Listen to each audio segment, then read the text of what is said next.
everybody, welcome back to my channel. Today I'm going to be reading Chapter 11 of the Enola Holmes mystery series, The Case of the Missing Marquess. Chapter the 11th. From my seat on the train I caught the only fleeting glimpses of London, but when I emerged from the Aldersgate station, meaning to walk briskly away, instead I stood for a moment gazing at a metropolis so dense and vast. All around me towered a man-made wilderness, buildings taller than forbidding than any trees that ever were. My brothers lived here, in this grotesque brick and stone parody of any world I have ever known, with so many chimney pots and roof pecks looming dark against a lurid vaporous orange sky. Lead-colored clouds hung low, while the setting sun oozed molten light between them. The Gothic towers of the city stood festive yet foreboding against the glowering sky like candles on the devil's birthday cake. I stared until I grew aware of the hordes of indifferent city dwellers brushing past me, going about their business. Then I took a deep breath, closed my mouth, swallowed, and turned my back to this curiously ominous sunset. Here in London, just as anywhere else, I told myself, the sun went down in the west. Therefore, forcing my flabbergasted limbs to move, I walked down the broad avenue, leading in the opposite direction, for I wanted to go east, towards the used clothing stores, the docks, the poor streets, the East End. Within a few blocks I walked into narrow streets shadowed by crowded buildings. Behind me the sun sank in the city night. No stars or moon shone, but swatches of yellow light from shop windows draped the pavement, seeming to drag down the intervening darkness, all the blacker darkness, out of which passerby appeared like visions, vanishing again in a few steps. Like figures out of a dream, again they appeared and disappeared on the corners, where gas street lamps cast wan skirts of lights, or figures out of a nightmare. Rats darted in and out of the shadows, bold city rats that did not run away as I walked by. I tried not to look at them. I tried to pretend they were not there. I tried to stare at an unshaven man in a crimson cavert, a starving boy with his clothing in rags, a great brawny man wearing a bloodied apron, a barefoot gypsy woman on a corner. So there were gypsies in London too? Not the proud nomads of the country, but this was a dirty beggar, all grimed like a chimney sweep. This was London? Where were the theaters and carriages, the jeweled ladies in fur wraps, in evening gowns, the gold-studded gentlemen in white ties and cutaway tails? Instead, like the kind of a walking doghouse, along came a pale man wearing a signboards front and back for irreproachable hair gloss. Used Van's Kempt oil of massacre. Dirty children swirled around him, taunting, knocking his dented derby off his head. A capering girl shrieked at him, "Where do you keep the mustard?" Evidently a great joke, for her mates laughed like little banshees. The dark streets rang with such noise, shopkeepers roaring at the street urchins, "Be off with you!" Their wagons rattled past, and a fishmonger cried, "Fresh haddock for your supper!" and sailors shouted greetings from one to another. From an unswept doorway a stout woman shrieked, "Sarah! Willie!" I wondered if her children were tormenting the bored man. Meanwhile folk brushed past me, chatting in vulgarly loud voices, and I walked faster, as if I somehow could escape. With what so many strange sights and so much commotion, small wonder I didn't hear the footsteps following me. I did not notice until the night deepened and darkened, or so it seemed at first, but then I realized that it was the streets themselves that had grown grimmer. No more shops gave light, only glaring public houses on the corner, their Dunkin' nose spilling into the darkness. I saw a woman standing in a doorway, with her face painted, red lips, white skin, black brows, and I guessed I was witnessing a lady of the night. In her tiredly low-cut gown, she reeked so badly of gin, I could smell it even from above the stench of her seldom washed body.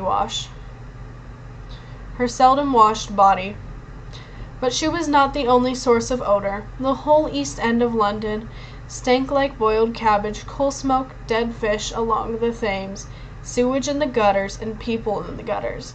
I saw a man lying drunk or sick. I saw children huddled together like puppies to sleep. And I realized they had no homes. My heart ached. I wanted to awaken those children and give them money to buy bread and meat pies. But I made myself walk on, lengthening my stride uneasy, some sense of danger. A dark form crawled along the pavement in front of me, crawled, on her hands and knees, her bare feet dragging. I faltered to a halt, staring, struck motionless, witless, by the sight of an old woman reduced to such wretchedness, with only a single torn and threadbare dress inadequately covering her, no underpinnings beneath it, nothing on her head either, not even so much as a rag of a cloth, and no hair. Only a mass of sores covered her scalp. I choked back a cry at the sight, dully creeping at a snail's pace on her knuckles and her knees. She lifted her head a few inches to glance at me. I saw her eyes, pallid like gooseberries, and I had stood still a moment too long. Heavy footsteps sounded behind me. I leapt forward to flee, but it was too late. The footfalls rushed upon me. An iron grip grasped my arm. I started to scream, but a steely hand clamped over my mouth. Very close to my ear, a deep voice growled, "If you move or cry out, I will kill you." Terror froze me. Wide-eyed, staring into the darkness, I couldn't move. I could barely breathe as I stood gasping. His grip my left arm and snaked around me, clasping both my arms forcibly to my sides, pressing my back against the surface that might have well been a stone wall had I not known it to be his chest. His hand left my mouth, but within an instant, before my trembling lips could shape a sound, in the dim light I saw a glint of steel, long, tapering to a point like a shred of ice, a knife blade. Dimly also I saw the hand that held the knife, a large hand and a kin-shed glove of some tawny color. "Where is he?" the man demanded, his tone most menacing. "What? Where is who?" I could not speak. "Where is Lord Tewkesbury?" It made no sense. Why would a man in London be accosting me about the noble runaway? Who could have known I had been in Belvedere? Then I remembered the face I had seen pressed against the glass, peering into the train compartment. "I will ask you once more, and once only," he hissed. "Where is Vincent Tewkesbury, Marquess of Bayswater?" It must have been by then been past midnight. Shouts blurred by the ale still rang from the public houses, along with bawdy off-key singing, but the cobblestones and pavements stood empty. What I could see of them, anything could have lurked in the shadows, and this was not the sort of place where one could hope for help. I managed to stammer. I have no idea." The knife blade flashed under my chin where, through my high collar, I could feel its pressure against my throat. Gulping, I closed my eyes. "No games," my captor warned. "You are on your way to him. Where is he?"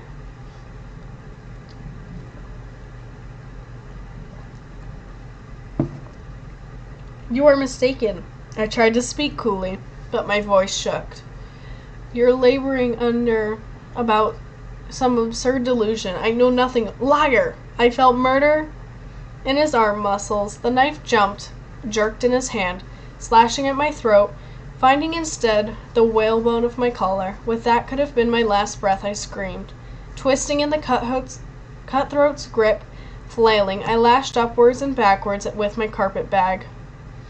Feeling it hit his face before it flew out of my grasp, he cursed fearsomely, but although his hold on me loosened, he did not let go. Shrieking, I felt his long blade stab at my side, strike my corset, then stab again, seeking a passageway to my flesh. Instead, it slit my dress a long, ragged wound. As I tore away from him and ran, I cried, "Help! Someone help me!" blundering into darkness, running. I knew not where. "I'm here, ma'am," said a man's voice, high and squeaky, out of the shadows. Someone had heard, after all, me crying for help. Nearly sobbing with relief, I stepped towards the voice, plunging down a narrow, steep alley between buildings that reeked of tar. "This way." I felt a skinny hand take my elbow, guided me in a crooked way towards something that glimmered in the night. The river, my guide, pulled me onto a narrow wooden walkway that shifted beneath my feet. Some instinct, a misgiving, made me balk by my heart beating harder than ever. "Where are we going?" I whispered. "Just do as you're told, and in less time than it takes to tell it." He had twisted my arm behind my back, shoving me forward. I knew not what. "Stop it!" I braced the heels of my boots against the planks. Suddenly more furious than afraid, I had, after all, been mauled about, had lost my carpet-bag, had been threatened by a knife, my clothing ruined, my plans also in tatters, and now the one of whom I had thought to be my rescuer seemed to be turning into a new enemy. I became wrought. "Stop it, villain!" I shouted as loudly as I could. "Hold your tongue!" Twisting my arm painfully, he gave a hard shove. I could not help but stumbling forward. I continued to call out, "Curses! Let go of me!" Something heavy clouded me over my right ear. I fell sideward into darkness. It is not fair to say that I fainted. I have never fainted, and I hope I never do. Say rather that for some time I was knocked out of my senses.